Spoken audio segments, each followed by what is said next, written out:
Merrill Stuckey was an Idaho farm boy who enlisted in the U.S. Navy following the attacks on Pearl Harbor. He will tell his story of becoming a naval aviator and share select stories on flying the legendary Grumman F-6F Hellcat. I enlisted in the V-5 Navy Cadet program, and they wrote to me and said that they would defer my call to active duty, but they wanted me to go back to college and take more science, physics, and geometry and those courses for groundwork. The reason I became interested in becoming a Navy pilot because my brother-in-law George Wood, he was a Navy pilot, and he was an instructor down in Corpus Christi, and he married my older sister Viola, and so I was always interested. He kind of stimulated my ideas of being in the Navy, so that's why I chose it. Yeah, and I figured, well, I'll always have a nice bed to sleep in, and good meals and everything if I don't get shot down. so I did that, and I enjoyed those things. And so when I got to Laramie, why it was in the early fall when I raised there from Monmouth College, Illinois. I was there then during the winter months at Laramie, undergoing my basic training there and learning about flight, and of course we had a strong athletic program we had to go through, training, swimming, and those things along with flying. And there weren't very many 4F. Weren't very many men around the campus because all of them that were there were just 4F. I couldn't get in. And so we had free dating of the girls there in Laramie. So I got the date. I didn't do any dating because I was engaged to Lucy. We got engaged in 1943 there by the Idaho Falls Temple. But the Idaho Falls Temple was closed because of the war. They couldn't finish it. When I lived in Laramie, Wyoming, that's where I had my first airplane ride that I'd ever had in my life. I'd never been in a plane before. One kind of Luscombe. It was a two-seater side-by-side overhead wing, and was a struts going out to the wings, fixed landing gear. Yeah, my first flight there in Laramie was the one that it really felt good to be able to go out and fly your own plane. But then I got frustrated because I came in for I got out of the airplane, and my instructor said, "Okay, take it around a couple of times and come back and land and pick me up." And so I took off, and I got airborne, got along great, was flying around and feeling real good. And then I decided, well, he said to fly around a couple of times and then come back and pick him up. So in the meantime, a crosswind had come up, but I wasn't aware of what crosswinds were. And so when I tried to land, my plane tried to ground loop, and I bounced high up in the air, and I pushed the throttle and went around again.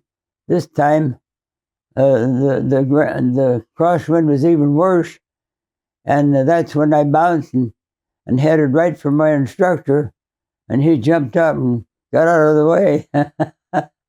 I flew right over where he was sitting, trying to get some altitude again. And of course, my palms were getting sweaty and my throat dry, and I was worried for Phil I'd ever get him down. But I finally got it down, even though it scraped the wingtip. And my instructor, he was a civilian pilot. Paul Bullock was training Navy cadets, but he was a civilian man. And he got in the plane, and I figured I was washed out right then and there and would be sent to the Great Lakes Naval Station. And but he took over the plane, and we got up into the plane, and he looked over at me and, real serious, he said, "Well, at least you might let one of us live." And then he let out a roar and told me what had happened. So the next day, he had me out doing crosswind landings, practicing, learning how to fly a plane in crosswind. So that's how I did there. The Piper Cub, they couldn't use it up there because it didn't have enough power and strength for those high altitudes. So they didn't use the Piper Cub anymore. I lived in Cowboy Dormitory, and the operators on the telephone, they had to laugh about that. It's Cowboy Dormitory. But we ate at the student union and enjoyed the best meals, enjoyed nice quarters all the time. Yeah. And being able to play the sax again was a fun experience, because there were 16 of us played the sax, the orchestra, and I got to play with those. So it was a nice band. Yeah, did some good playing. I enjoyed that. It helped take the boredom out of all that training. The next place I was shipped was at Livermore, California. Livermore's where we had the dual planes and all of our basic night flying, formation, acrobatics. All of that was done there at Livermore. It was the N2S, the N3N. Well, of course, that was used for all types of different training, from acrobatics to night flying to formation flying, to learn all of the maneuvers, that they have, loops and spins, stalls, and those things. And night flying, we were introduced to all of that in that particular plane there at Livermore, California. Yeah, I had one instructor that apparently he was anti. He probably had an accident or two before with some cadets. But anyway, every time I'd try to land, he'd grab the stick and take it out of my hand, and then he'd give me a down.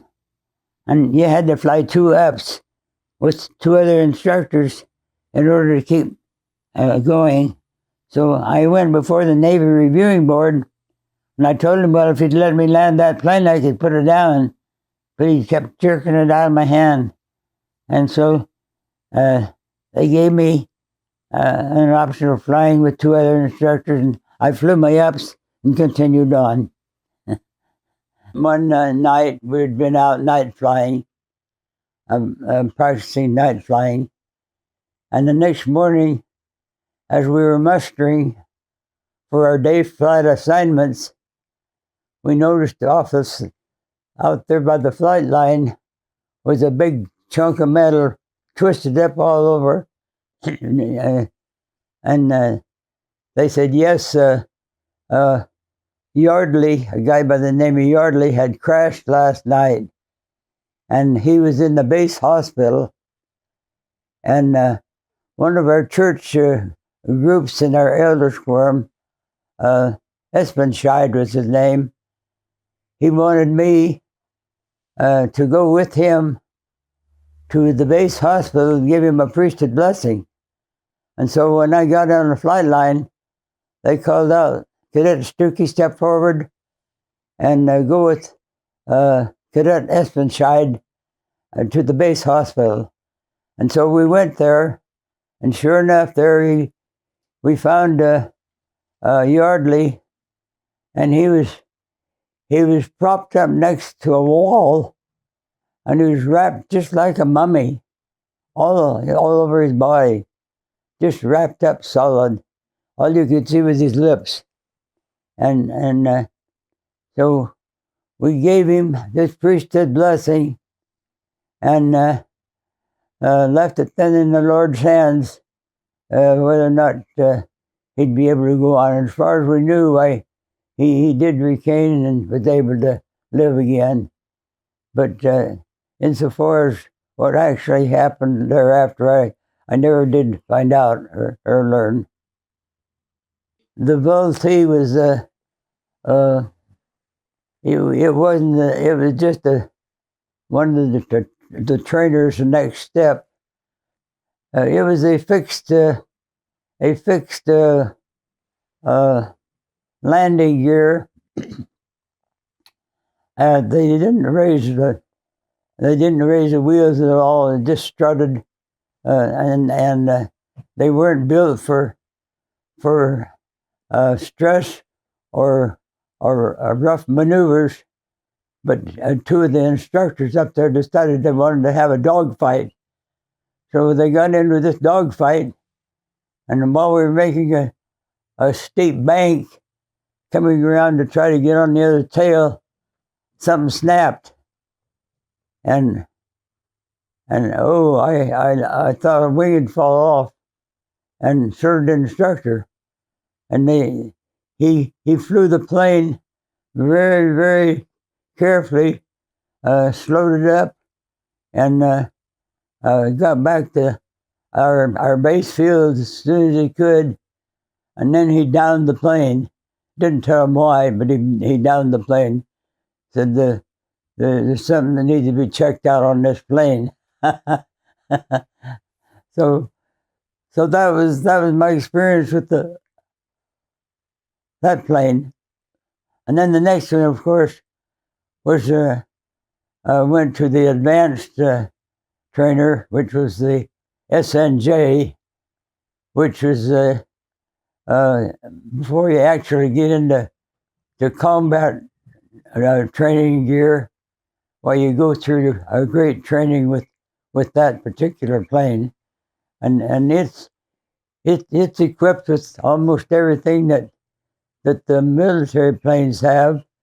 So it's why it's such a special trainer, and you got an instructor that's sitting in the back behind you, and he can teach you then how to fly that plane. And that was a good plane. I loved it. It was just a beauty.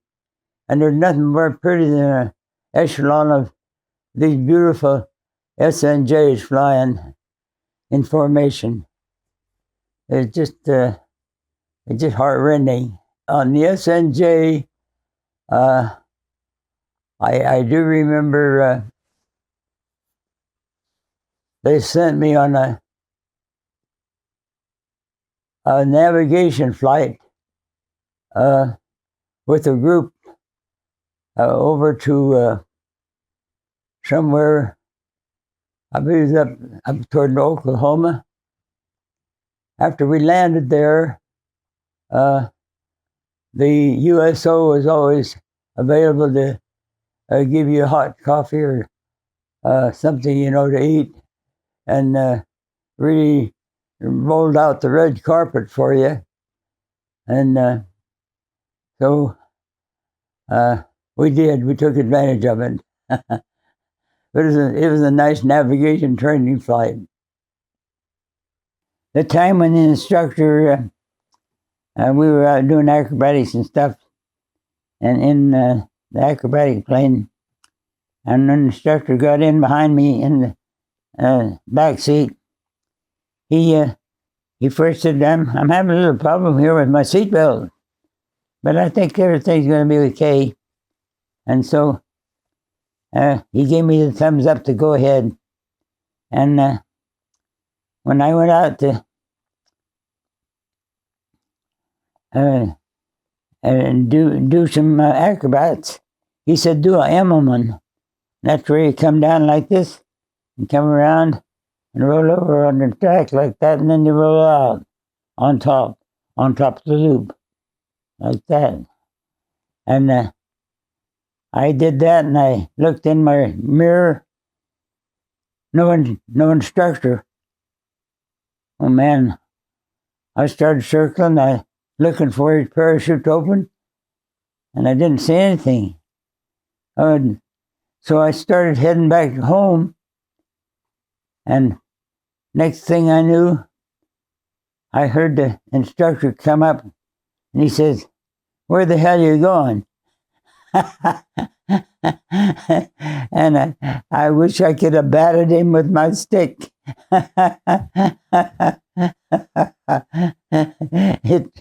It really perturbed me. Anyway, instructors had to have fun too. I didn't get my wings until the 20th of December of 1944, because I wasn't called active duty till 1943. I was sent from there to Master Field in Miami, Florida, Master Field. And there I was introduced to the F4F Wildcat. The Wildcat was a mid-wing type of day fighter plane, and it was equipped with the 2-inch plexiglass windshield, but that didn't have any heavy plating to protect the pilot on either side. And the only way you could get the wheels up and down was 29 cranks of a hand crank. You had to let the wheels up, you had to take them down, and be careful that you didn't get your hand. If you happen to let go of the wheel, it just spin around like that, and they drop down real hard. This escort carrier was the USS Solomon Islands. That was the name of the escort carrier that we were getting our carrier qualifications. And at that time, of course, I was assigned to a day fighter squadron, and we flew the F4F Wildcats. And so that's what I was flying during this training period, was the F4F Wildcat. And when we got out to the carrier, boy, it looked a little down there in that water. But anyway, we circled the carrier, and then we started our turn to coming aboard. And I took 2 wave-offs because I couldn't get my shoulder straps locked. They wouldn't lock in the forward position. You have them unlocked so you can get to the instruments, when you're for takeoff, and then you lock them. Well, I went and took 2 wave-offs, and the third time I decided, well, I'll come on in anyway. And just as I was coming around, I was prompted to jam my seat down hard, which I did, and they locked. And just then I landed between the second and third cable on the deck, but nothing happened. And I hit my toe brakes hard, and my plane kind of veered to the port side of the carrier. And then all at once, wham, I crashed right directly into the barrier. And if I hadn't had my shoulders in the lock position, I'd have been smashed right into the instrument panel of the plane. But my canopy pin, the lock pin, was sheared, and the canopy was jammed shut. Well, they finally got me out of the plane, and as soon as they got me out, why, they said, "Well, Stookie, get down there and have you a smoke and a cup of coffee, and we'll get you a different plane to fly in." The tension spring, which holds the cable down, keeps that cable solid, gave me a free-flopping table hook, just free-flopped. It didn't catch anything but number 9. It just fortunately hit number 9, and that's when it slammed into the barrier. And if I hadn't have had my shoulders locked, I'd have been killed. It just slammed my face and everything right into the instrument panel.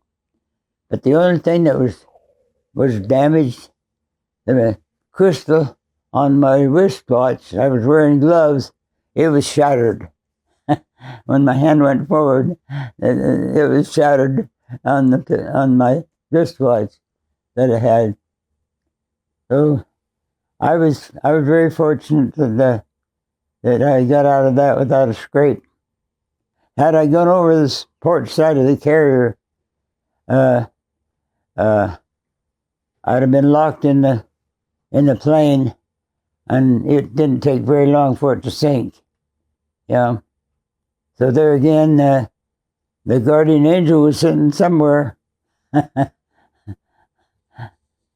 I finally got all qualified and passed okay, and I was ready then to go into more advanced training. So that's the way it turned out.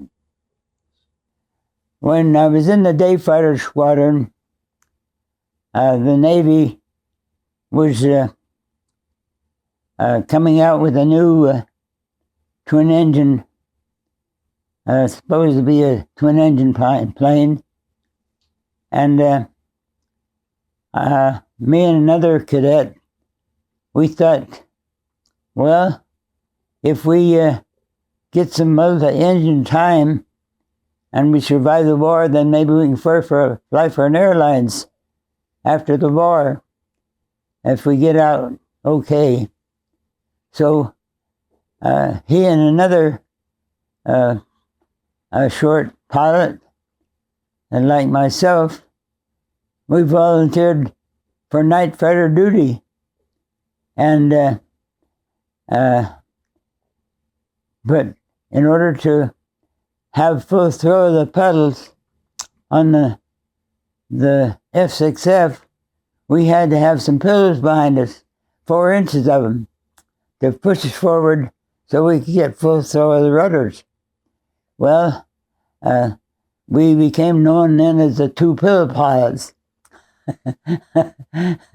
We always carried these pillars around with us to be able to fly the F6F Hellcat. But that was a wonderful plane because it was built for really combat duty, and it was so much more powerful than the Zero, and was well armored. Why, it didn't take very long for the Hellcat to take the Zeros off. They took them out of the market for Japan. They they had 88% of the kill of the Zeros by the Hellcats. With the radar scope and everything mounted up there on our dash so that we could watch the blips. And when you're out night flying, you have your night vision on you, and so you don't destroy your daylight vision. Well, I can say this, that I had some close calls while flying, and the one was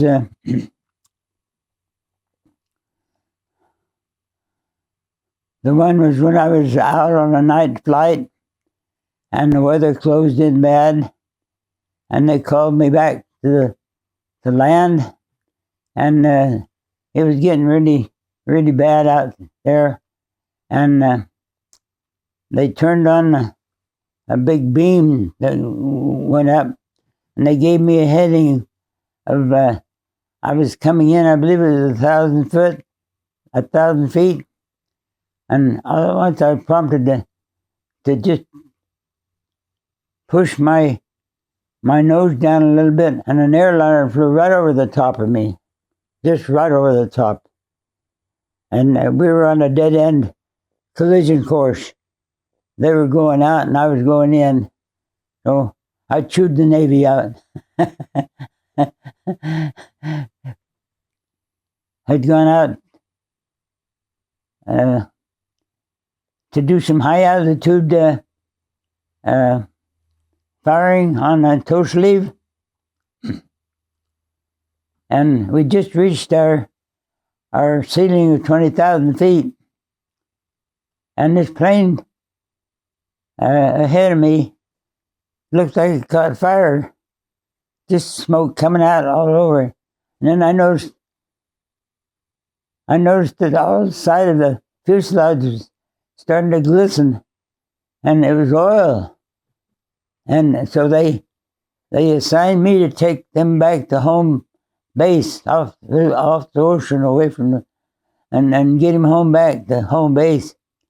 And so I flew up so that he could follow me, and he flew step down because he couldn't see anything. The windshield was all oiled up. And so I brought him in over the field, got him down safely. I came up and came around and landed, and the mechanic said he only had a gallon of oil left, and his plane could have froze up any time. But we got him back safely. So that was my night altitude. That was my high altitude flight that got scrubbed. The greatest enemy the pilot has is either mechanical failure or the weather. And while we were there at Rhode Island, a hurricane came up the coast, and they had us leave our wives there and had us take the planes and ferry them to Buffalo, New York. So we flew to Buffalo, and we're weathered in there for 3 days, and then they gave us flight clearance on a flight plan, a day flight plan, to return the planes back to base. Well, we got fooled, because when we started back, the hurricane had made a swing, came inland again, and we got caught right in the middle of it. And we kept getting really heavy, the cloud cover and everything. And I was flying wingtip to wingtip on my section leader, and to where I couldn't even see his tip. I lost track of where he was. So I started a slow, easy climb, and I broke out of the overcast at 3,000 feet. And I knew that the base was down there somewhere, but just where I wasn't sure. So my F6F was equipped with IFF gear, and that's only to be used in dire emergencies. It's called identification, friend or foe, and it sends out a special signal. Well, I was prompted to flip the switch, which I did, and they got my signal, and they gave me a heading and had me bracket the heading until I got back down through the cloud cover. My greatest fear was that I'd hit somebody midair somewhere in that soup. So I let back down through that 3,000 feet. And at 2,000 feet, I broke out of I had a steady signal, and I broke out of the cloud cover near my field was right dead ahead. And I set my plane right down there and literally got out and kissed the good earth. The other guy that made it back to the home base out of our whole squadron was the guy, and he almost hit the conning tower as he came in. And the rest of them were all scattered up and down, bellied in on the beach, and some landed up at the LaGuardia field, and all up and down. I never did hear the end of if anybody got court-martialed for that or not, because of what happened. And our fleet squadron was being formed at Quonset Point, Rhode Island. That's where our squadron was being prepped and ready to go into combat. In fact, they paid me 2 months of overseas pay because of that. I'm waiting to be assigned to go over with my squadron. But you know what happened in the meantime? In August 6th and August 9th, President Truman released the atomic bomb and on Nagasaki, Hiroshima first, and then Nagasaki. And so everything was put on hold then until then because of that. When I was on air rescue duty and air sea rescue, and I took off to go check this out. And they sent me over to a place where there'd been an oil slick reported, and I shot off my Varys pistol to light up the area, but I couldn't find any place that looked like was an oil slick to me. And just then, all at once, smoke started billowing into my cockpit. Just came in. I was ready to bail out, but then it burned itself out, and my controls still worked okay, and so I made it safely back to my starting point. And had I not been in that good Hellcat, I probably would have had problems. After I got home, I started to go during my vacation time. I would go up to the Sandpoint Naval Air Station and put in 2 weeks of reserve training up there.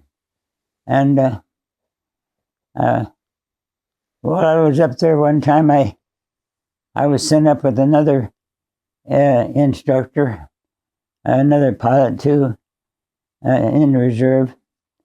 And we were flying at 10,000 feet over Seattle area. It was probably an SNJ, advanced trainer. And I picked up the intercom, and I told the other pilot, the one that was the pilot, signed to be the pilot. I was co-pilot, and I said, "You better turn on the carburetor icing, carburetor heat. As the icing conditions are and they looked real prominent. And he just ignored it. And in a little while, we iced up the carburetor and the engine quit. It just stopped cold. And we lost. We dropped from 10,000 feet to 2,000 feet trying to get that thing going again till we got enough heat in there that we got going again, got back. Well, I vowed then that I wasn't going to put my life in the hands of some other jerk that wouldn't listen to you. So that was the end of my reserve flying. Anyway, that's my story. And I was so grateful for the good Lord helped me make it back. World War II ended as Merrill Stuckey's squadron received orders to deploy to the Pacific. Stuckey ultimately never deployed outside the United States. After briefly serving in the reserves, he earned a graduate degree, owned a company, taught high school, and finally settled as an agricultural banker. He was married to Lucy Taysom for 70 years. Please like and subscribe and check out our other interviews here.